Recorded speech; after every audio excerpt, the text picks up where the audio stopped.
to appear before it's almost a judicial thing, judicial body, and explain the issues around that matter which is being inquired into. In this case, like I'm saying, the issue of abductions and the extrajudicial killings. And if that were to happen, I am very sure the country will get to know in greater detail what has not been stated so far. And that because there's opportunity for people to be asked questions, cross-examined, those who have recorded statements to be cross-examined on those statements, the veracity of those statements, and others who have information one way or the other to appear before that commission and explain things. I'm sure it will bring to a close all these issues that have been affecting many Kenyans. I've never seen anybody who I mentioned in my statement denying or even recording a statement that challenging the veracity of what I've stated.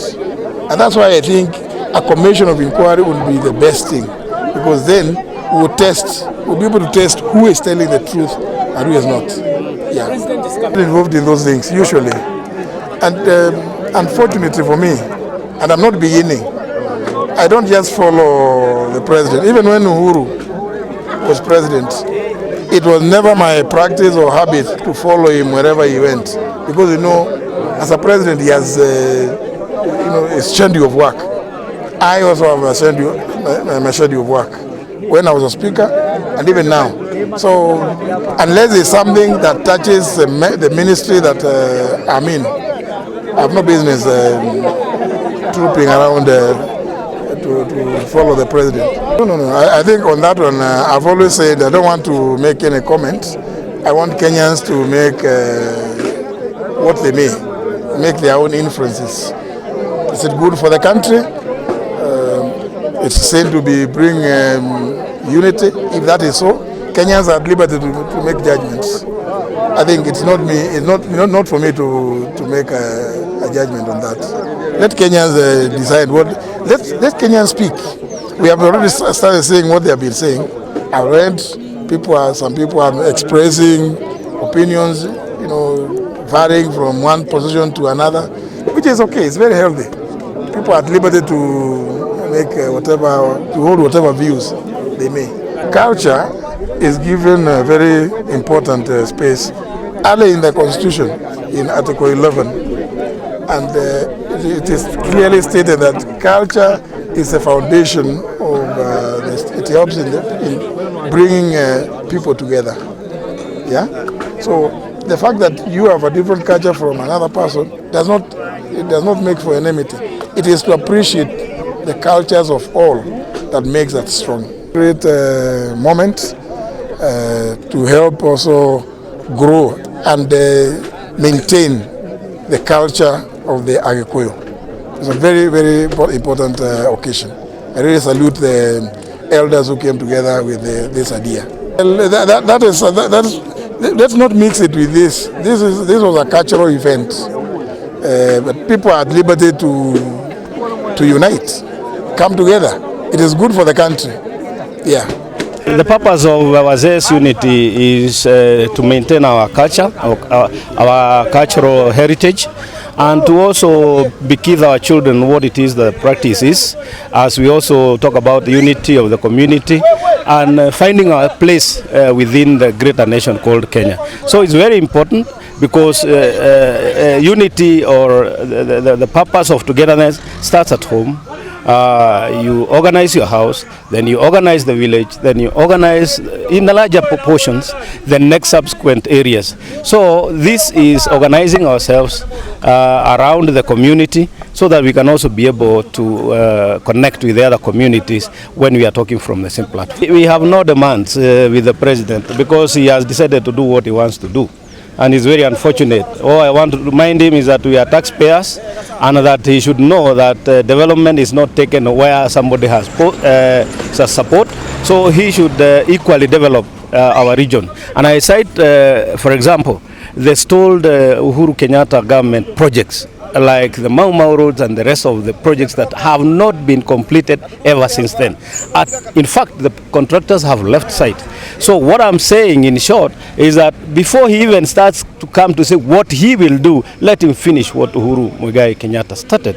Well, I don't think he will achieve, this broad-based government will achieve those intended development projects. For the simple reason that instead of appropriating money into projects, he's now appropriating money for current expenditure.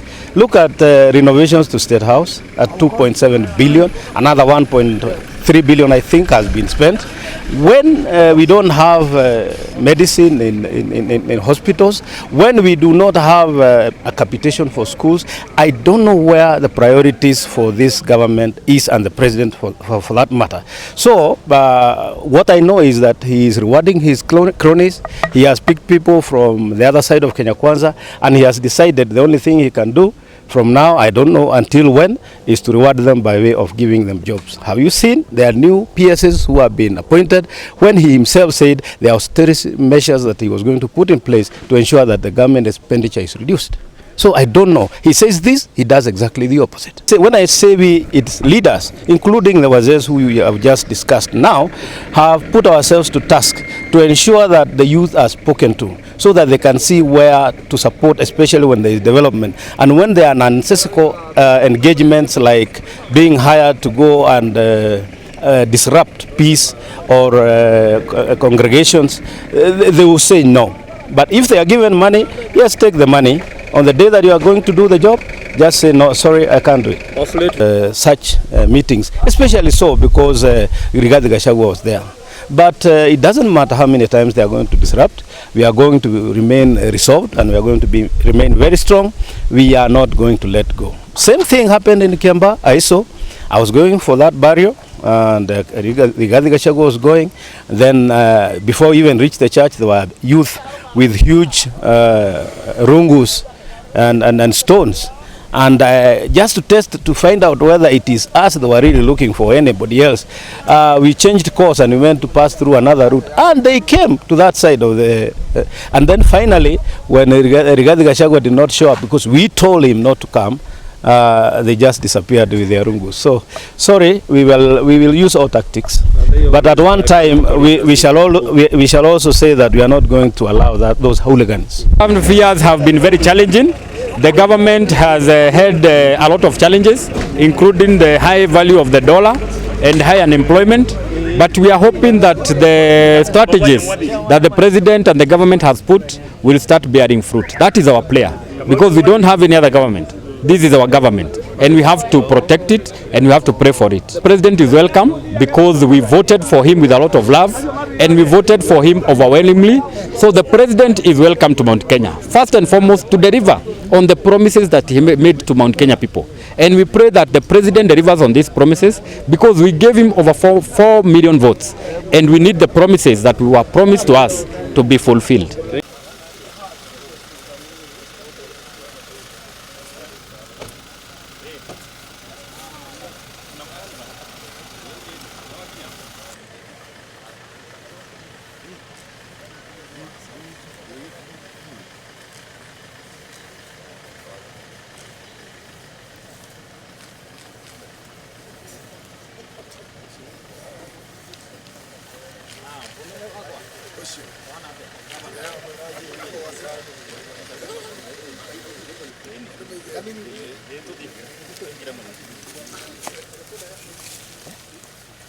Waziri thai.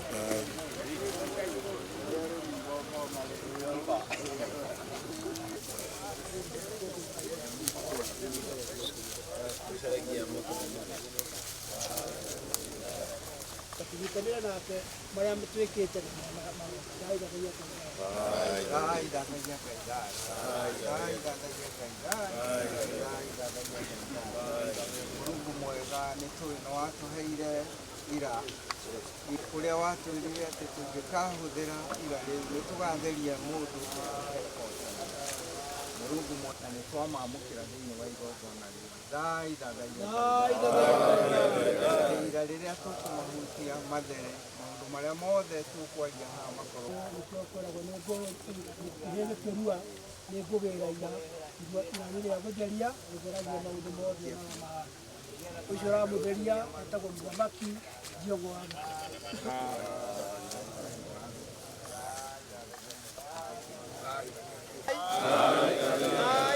Gaithai Maturaguru mutio nĩ mwagĩrĩru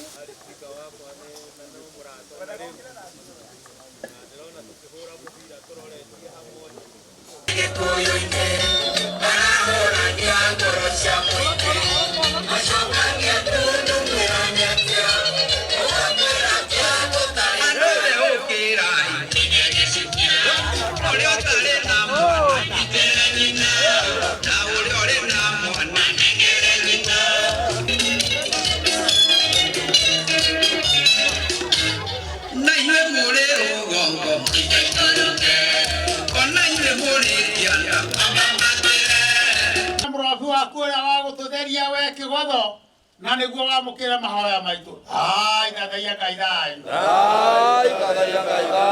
Mũthenya ũyũ nĩ wa worotire.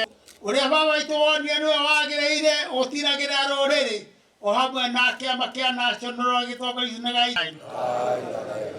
Twĩna arĩa atongoria baba witũ a kaunti ona atongoria bũrũri witũ ona CS othe twĩka baba witũ wa kũmarathima no mamũkĩre.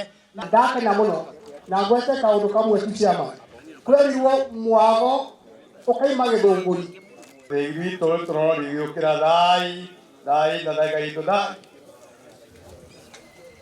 Aheshimiwa arĩa twĩnayo thai gĩkĩro gĩothe Kiambu mũke na andũ a mathaa tũtharatharĩ mathaa nĩ ũndũ wa maũndũ marĩa twĩnamo. Tondũ nĩ ndoraga mathaa mũno makĩria njuge nĩ ngatho gũcokia mũno makĩria kaunti ya Kiambaa mũthuri wa Nini Gatundu North.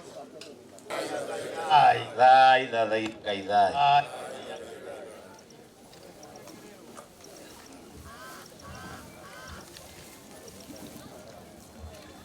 na kacha maũndũ twamĩtiga ngoro-inĩ yake ng'ethe wa kĩguru ndukana mũhĩngĩce athuri athamaki athuri a national na ai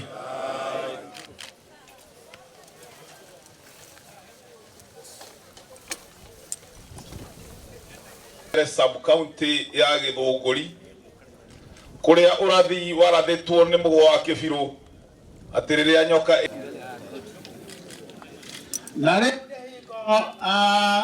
arahubwo thũmbĩ na rĩu nĩ acenjia nĩ aragerio wega nerwo anyite mũthĩgi wega na rĩu nĩ aheo gĩkore kana gĩcuthĩ na nĩguo athihũthagĩre rĩrĩa rĩaragia.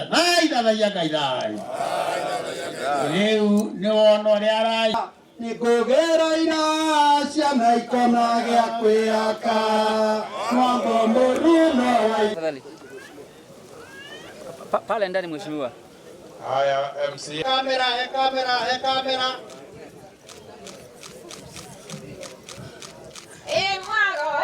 Mwago wakange jokire tene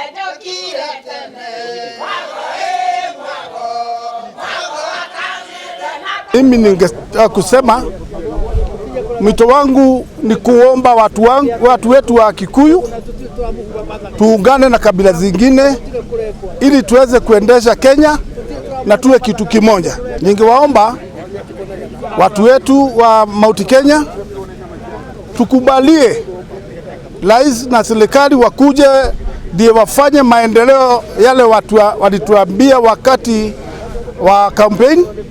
Si tuko na shida mingi, vijana wetu na wasichana hawana kazi, ili akuje atupatie na atutengenezee viwanda ili tupate kazi. Naomba Mungu anipee nguvu ili niweze kutawala na kuongoza watu wetu kwa njia iliyofaa.